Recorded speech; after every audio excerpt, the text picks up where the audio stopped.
Ben McKee and Patrick Brown of GoVols 24/7 here on campus on Monday of Florida Week. Tennessee jumps right back into it after a frustrating loss on Saturday night with a very big football game with which I would not recommend losing to Florida to begin with, but I certainly would not recommend losing to Florida this week after how the Arkansas game went.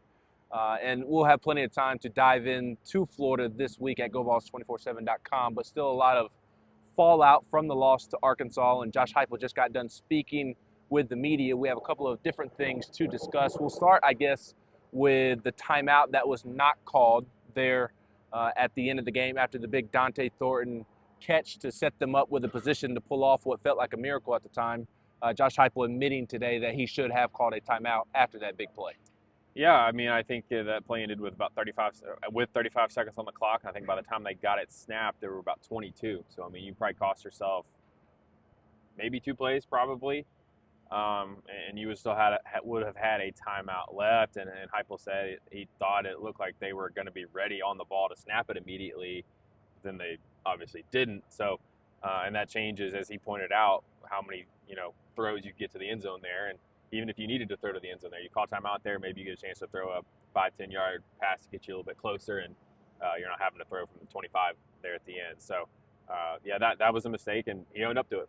Yeah, he did. The other big hot storyline right now is where has the tempo in Tennessee's offense gone the past 2 games? Josh Heupel was asked about that. He said, with Oklahoma, I elected to take my foot off the gas with how the football game played out.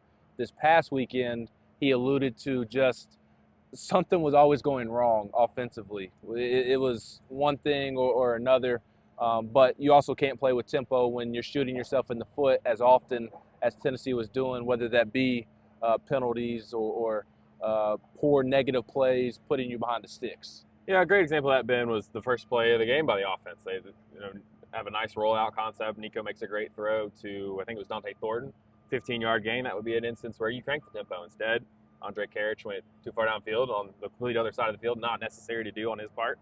And it's, instead of first down and you're rolling, it's 1st and 15. You got to back everybody up. When you give up a sack, you got to have everybody run back and get in position. And your receivers have to get lined up and all that stuff.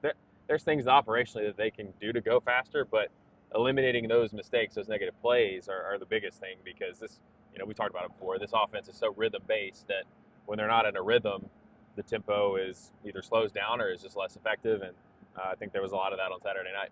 Yeah, and the last little bit of house cleaning note from Heupel meeting with the media today, he was asked on the way out the door the injury update, if there is one, and with Squirrel White, Bryson Eason, Brew McCoy, those 3 guys left the game and did not come back in the game. Brew did for a moment, but then came back out again and did not return. Heupel simply saying that they are not season-ending injuries. They're not long-term injuries, but they'll see kind of where those guys are at as they get into the week here. Yeah, and he pointed to the Wednesday night availability report. So we thought he might do that. Yeah, look forward to that. Yeah, so I guess the good news is that nobody's out for the season.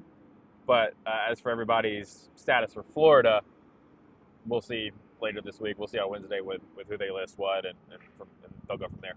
Yeah, and the last thing I want to touch on offensively is kind of going back to the tempo conversation.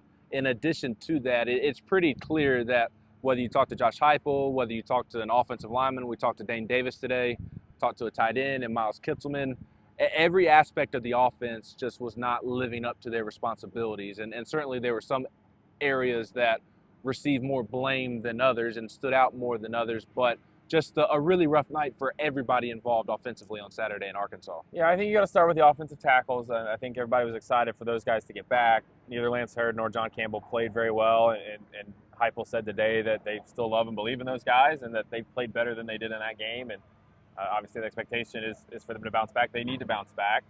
The pass protection wasn't good for those guys. They didn't pick up some blitzes. When they did pick up some blitzes, they didn't make some throws. I think of the play in the 4th quarter where they got a matchup with Squirrel. He's open. Nico gets a good pocket, just overthrows it. So a lot of little things have got to get right. And Heupel said it was the sum of all parts, and that's the case. I mean, this game is a lot more nuanced than everyone maybe wants to make it out to be. And so that's what Tennessee's got to do this week. They got to figure out what went wrong, why, and fix some of those things. And it's not just one thing. When you play that poorly, it's never just one big problem that you can just gloss over. It's a lot of little things you got to fix.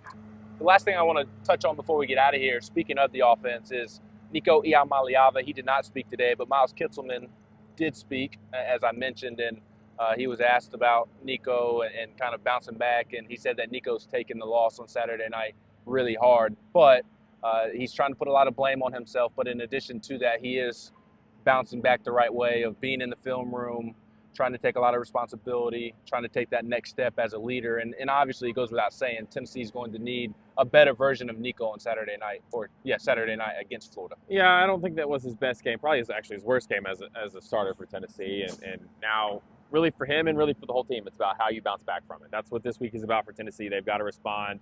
Heard from Dane Davis, Jacoby Thomas. A lot of those guys are saying the right thing, but words need to become action when you have a loss like this. And the proof is going to be in the pudding when they get on the field on Saturday night. So they've got to go play better first and foremost. I know a lot of people are mad about the loss, but shoot, these guys, they're probably more mad than you are because they're playing in it, they're coaching in it, they don't like to lose.